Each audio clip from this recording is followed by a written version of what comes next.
राजू के mummy papa अपने घर में एक सुंदर नेवले को पाल रखे थे।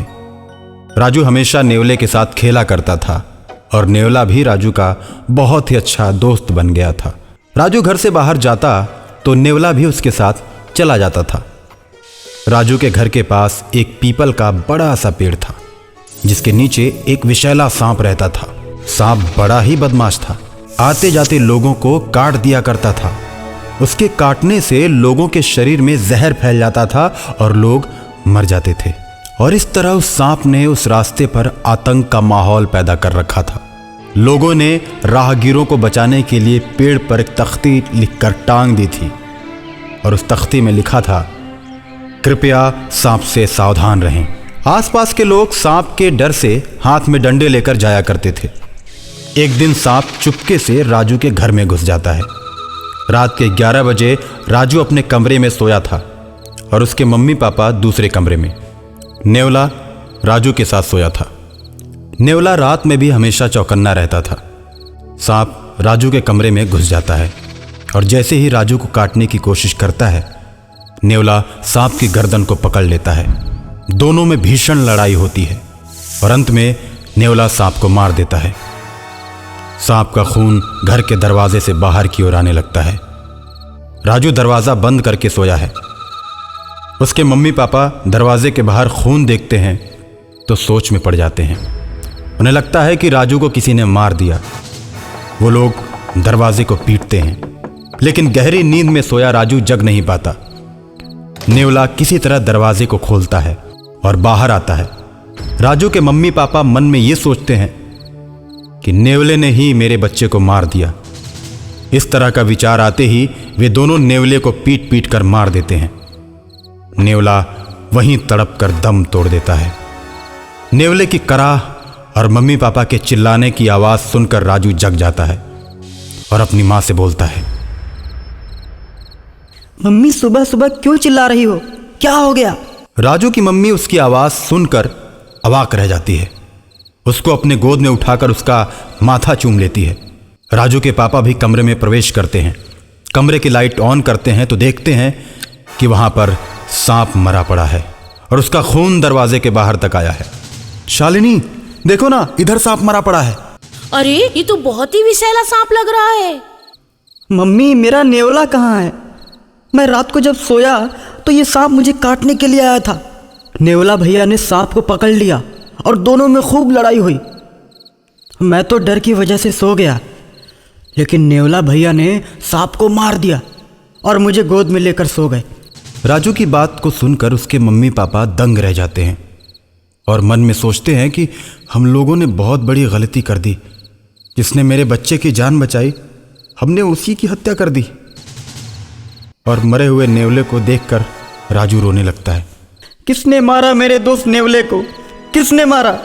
राजू के मम्मी पापा उसकी बातों का कोई जवाब नहीं देते और अंदर ही अंदर अपने किए पर पछताते रहते हैं। ऐसे ही कई दिन बीत जाते हैं। राजू हमेशा नेवले के बारे में सोचता रहता है। रास्ते में अक्सर ही दोस्तों से अपने नेवले के बारे में बात किया करता था। अकाल मृत्यु के चलते नेवला और सांप दोनों प्रेत आत्माएं बन जाते हैं।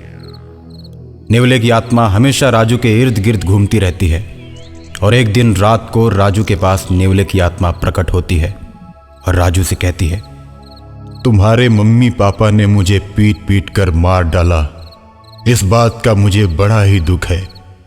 मेरी आत्मा भटकती रहती है। सांप भी अकाल मृत्यु के चलते भूत बन गया है। वो तुम पर हमला कर सकता है, लेकिन तुम मेरे अच्छे दोस्त हो, इसलिए मैं उससे तुमको बचाने के लिए हमेशा तुम्हारे साथ ही रहता हूं। राजू नेवले की आत्मा से प्रेम करने लगता है और नेवले की बात सुनकर मम्मी पापा से रूठ जाता है। जब उसे मनाने की कोशिश वो दोनों करते हैं और तरह तरह के खिलौने राजू को लाकर देते हैं। मेरे दोस्त नेवले को तुम दोनों ने पीट पीट कर मार डाला। तुम दोनों गंदे मम्मी पापा हो। अब मैं किसी से दोस्ती नहीं करूंगा। तुम मेरे दोस्तों को भी पीट पीट कर मार डालोगे। तुम हमें अकेले देखना पसंद करते हो, मेरे दोस्तों को बिल्कुल पसंद नहीं करते, इसलिए मैं भी तुम लोगों को पसंद नहीं करूंगा। जाओ, मैं तुम लोगों से बात नहीं करता। नहीं राजू, खून देखकर हमने सोचा कि नेवले ने तुम्हें मार दिया है।